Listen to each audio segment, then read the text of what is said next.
Hai, hari ini hai semua. Hari ini bersama dengan saya untuk kita review tentang Makita, rotor Makita yang baru saya beli dari Shopee. Dari Shopee. Sebenarnya dia datang minggu lepas, cuma adalah baru ada masa untuk buka. So, jom kita buka.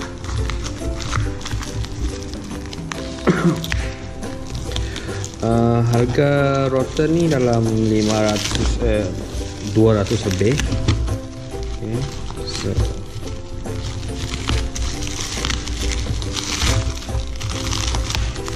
So kan saya jumpa pisau.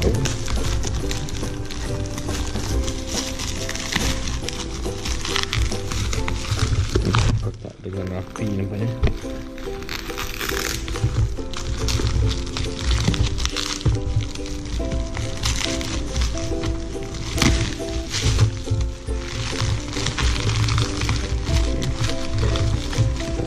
Untuk kali ini kita telah diberikan dengan set rotor bit yang rasanya memang khas lah untuk pembelian di Shopee.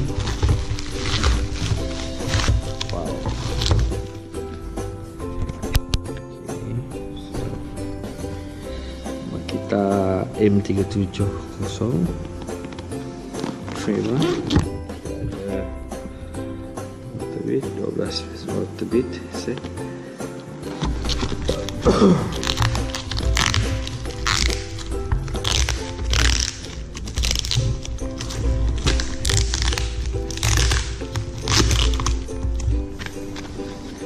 Okay,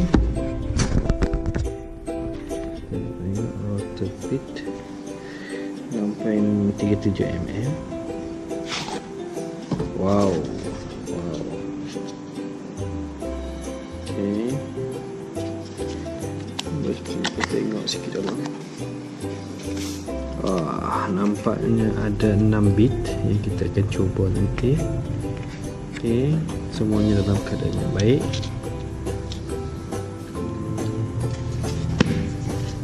Lubang.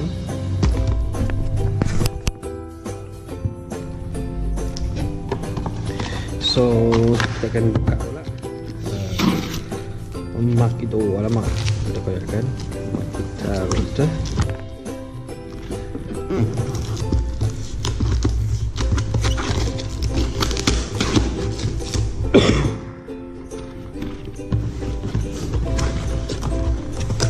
Okay.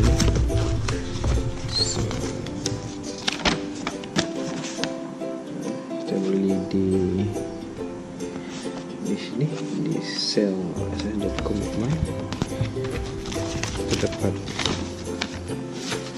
Makita juga. Okay, Makita manual. So saya dapatkan nanti yang kita dapat. Dalam ini kita ada seperti yang kita nak. Sebelum tu tunjukkan juga kita dapat rotor. Okay, so kita dapat set. Kita tidak buka dan sebagainya. Yang depan kita dapat ni. Saya ni untuk bahagian tepi rotor.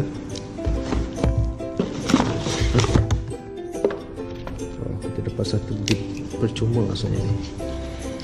Mungkin satu bit daripada Makita. Memang ada brand Makita sekalipun. So satu kita dapat. Dan kita ada adjustable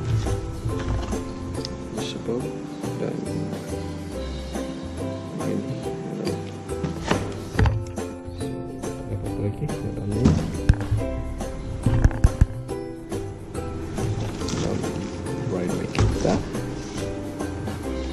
So kita tengok ada gadget yang kita ada.